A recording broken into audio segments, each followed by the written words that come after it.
August 7, 1942. At 02:14 hours, in the black silence before dawn, the first wave of United States Marines began wading ashore on a strip of beach forever etched into history. Beach red on Guadalcanal, in the Solomon Islands. They carried the standard weapons of the day: M1 Garand rifles, Browning automatic rifles, Thompson submachine guns.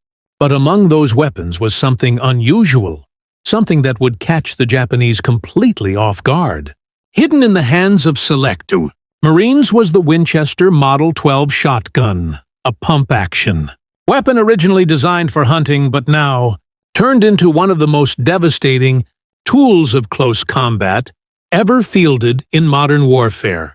The Japanese defenders on Guadalcanal had prepared for rifle combat at a distance. They trained endlessly for bayonet charges and close-in sword fighting, convinced their warrior spirit would overwhelm American troops in hand-to-hand combat. What they had not prepared for was the brutal reality of American shotguns, weapons that could fire as fast as a man could pump the action. The mechanical simplicity of the Model 12, combined with its devastating spread of buckshot, would unravel Japanese tactical doctrine in the jungles, caves, and night fighting of the Pacific War. The numbers alone told the story. Each shell held 9 .33 caliber pellets of double-aught buckshot.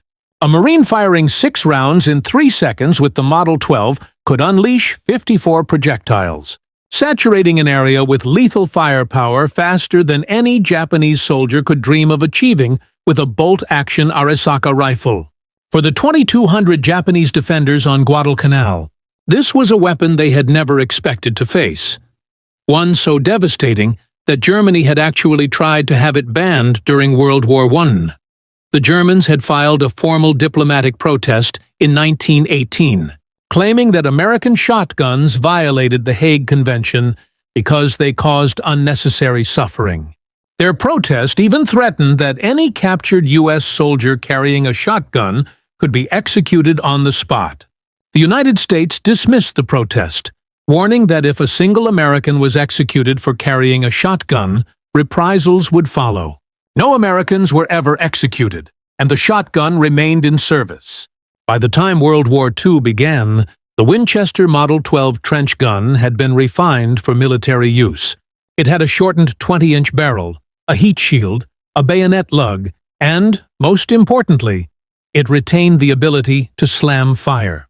That meant a Marine could hold down the trigger and simply pump the action as fast as his arms could move, firing shell after shell in a near-continuous roar of destruction.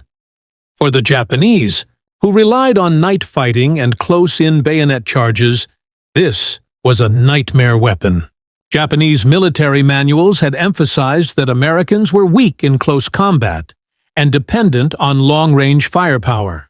Their doctrine called for night infiltration, surprise attacks, and the belief that spiritual superiority would win against Western forces. Early victories in China, Singapore, and the Philippines seemed to confirm this belief. But when they met American Marines carrying shotguns on Guadalcanal, those assumptions collapsed. The test came just 2 weeks after the landing.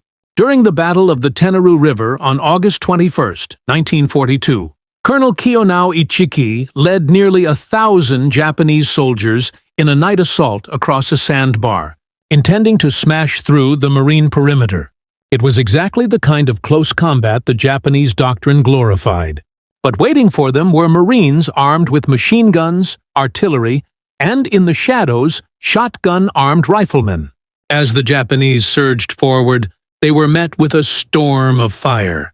Marines fired Garands and bars into the masses, but in the deadly close-in fighting along the riverbank, the Winchester Model 12 came into its own. At ranges of 20 yards or less, a single shotgun blast tore through multiple attackers at once. Slam-firing Marines turned their weapons into rapid-fire cannons. When dawn broke, the sandbar was littered with bodies.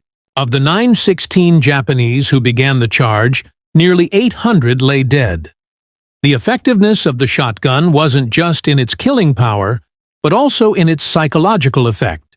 In the darkness of the jungle, The sound of a pump-action cycling, the sharp metallic cha-chunk, sent shivers down Japanese infiltrators' spines. Marines used the weapon in ways that rifles simply couldn't match. On night patrols, the shotgun became the weapon of the point man, delivering immediate devastating firepower at the first sign of an ambush. In defensive perimeters, Marines loaded their shotguns and waited in the blackness. When Japanese infiltrators crawled silently toward the lines with bayonets and grenades, one blast of buckshot ended the attack instantly. As the war dragged on into 1943 and 1944, the shotgun proved itself again and again. In the jungles of New Georgia, Marines gave their point men the Winchester Model 12 specifically to counter ambushes. A single blast could break up a Japanese patrol before it had a chance to strike. At night, shotgun-armed Marines were stationed in overlapping fields of fire, turning infiltration attempts into suicide missions. The weapon also became a tool for jungle lane shooting. Marines would fire down trails or into vegetation where Japanese soldiers might be hiding, the spread of buckshot tearing through foliage and hitting hidden targets. But perhaps the most terrifying use of the Model 12 came in cave and bunker warfare. Starting at Tarawa in November 1943 and reaching its brutal peak at Iwo Jima and Okinawa, the Japanese turned entire islands into fortresses of rock, coral, and concrete. Marines had to crawl into caves, crawl up ridges, and fight enemies hidden in dark chambers. Here, the shotgun was unmatched. Marines developed the technique of firing into cave mouths, letting the buckshot ricochet off walls, creating a deadly storm inside confined spaces. Survivors described the noise as horrifying. Ricocheting pellets whined and screamed in every direction, making it seem like death came from all around. Even when it didn't kill outright, the psychological terror often forced Japanese soldiers to abandon positions. On Saipan in July 1944, during the largest Japanese banzai charge of the war, thousands of Japanese soldiers hurled themselves at American lines. While machine guns and artillery inflicted the bulk of casualties, the chaos of close-in fighting saw shotgun-armed Marines holding the line in desperate moments. Their ability to unleash clouds of lead into charging soldiers made the difference in sectors where the enemy briefly broke through. On Iwo Jima, the shotgun became part of blowtorch and corkscrew tactics. Flamethrowers provided fire and smoke, demolition charges sealed tunnels, and shotguns delivered the killing blow inside fortifications. Marines even developed skip shooting, deliberately bouncing buckshot off tunnel walls to hit enemies hiding around corners. Despite its effectiveness, the Model 12 was never mass-issued.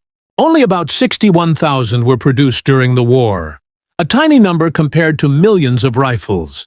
They were given to units most likely to need them: Marines in rifle companies, Army assault teams, Navy landing parties, even Air Force guards defending airfields. Ammunition, however, was plentiful. Millions of shells were produced, including standard buckshot, solid slugs for longer range, and smaller shot for clearing vegetation. For the Marines who carried them, the Model 12 was a weapon of choice. Some preferred rifles, but many swore by the shotgun's ability to dominate close combat. Veterans recalled the confidence it gave them at night, knowing that if the Japanese came close, they had the ultimate weapon waiting. The Japanese, for their part, never found a real counter. They experimented with crude body armor made from wood or bamboo, but it was heavy, awkward, and largely ineffective. Their only real defense was to try to avoid getting close enough. But their entire doctrine relied on close attacks. The story of the Model 12 is not just about hardware. It reflects the American approach to war: pragmatic, adaptable, and willing to use any tool that worked. Where other armies clung to tradition, the Marines embraced innovation. They didn't wait for top-down doctrine. They experimented in the field, learned what worked, and passed it along. Techniques like skip shooting, mixed ammunition loads, and shotgun assault teams weren't invented in laboratories. They were born in the jungles and caves of the Pacific by Marines trying to survive. By war's end, the shotgun had carved out a fearsome reputation. It was never the main weapon of the war, but in the specific brutal environments of the Pacific, it was irreplaceable. In night fighting, jungle patrols, bunker assaults, and desperate last stands, the Winchester Model 12 gave Marines and soldiers a weapon that shattered Japanese tactical assumptions. Even after the war, its legacy lived on. The Model 12 served in Korea, where once again it proved itself in night fighting. In Vietnam, shotguns were issued to point men patrolling dense jungles and for tunnel fighting, echoing the cave-clearing days of World War II. Its influence carried forward into modern military shotguns, and its philosophy, overwhelming close-range firepower, can still be seen in weapons like the A-10 Warthog and the AC-130 gunship. For the Japanese soldiers who faced it, the Model 12 was more than just a weapon. It was a terrifying contradiction of everything they had believed. They expected Western soldiers to falter in close combat. Instead, they found themselves shredded by blasts of buckshot in the dark jungle or inside caves. The shotgun, simple yet devastating, proved that American forces could adapt faster, innovate smarter, and fight with overwhelming firepower at every range. From Guadalcanal to Okinawa, the DIST